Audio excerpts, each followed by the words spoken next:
আমার নাম মোহাম্মদ জয়নুল আবেদিন জয়। আমার বাসা দক্ষিণ কাজীগঞ্জ, রামপাল ইউনিয়ন, মুন্সিগঞ্জ থানা। প্রবাসে মূলত যাই 2018 সালে। যাওয়ার পরে আমার ওখানে সমস্যা হয়েছিল। আমার কোম্পানি তো আমি খুঁজে পাই নাই, আমার সাপ্লাই কোম্পানির মধ্যে দিচ্ছে। সাপ্লাই কোম্পানির মধ্যে দেওয়ার পরে আমার চাচাতো ভাই বা যে দালাল নিছে, ওই দালালেও আমার কোনো কোম্পানির ঠিকানাও দেয় নাই, কোম্পানিতে নিয়ে দেয় নাই। তো না দেওয়ার অনেক ঝামেলার মধ্যে ছিলাম। তো এমন অবস্থায় আমি ওইখানে 6 মাস কাজ করি। 6 মাসের মধ্যে শুধু 1 মাসের বেতন দেয় ওই শ্রীলঙ্কান কোম্পানি, আবার আরেক জায়গায় আমারে পাঠায় দেয় কাজের জন্য।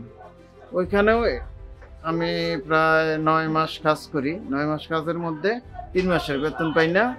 এইভাবে চলতে চলতে আমি ওইখানে অবৈধভাবে 3 বছর 3.5 বছর ছিলাম। তারপরে আমি 2022-এ আমি সিআইডির কাছে ধরা দিয়ে আমি নিজেই চলে আসি। আসার পরে কিছুদিন পরে আমি আমার পাশের বাড়ির চাচাতো বোন রুমার মাধ্যমে জানতে পারি, বলে যে রেস থেকে একটা যারা প্রবাসী থেকে ধরা খেয়েছে বা মাইর খেয়েছে বা আসছে, তাদের একটা সাহায্য সহযোগিতা করতেছে। তো ওইখানে কাগজপত্র জমা দিই। তো ওখানে আমি কাগজপত্র দিলাম।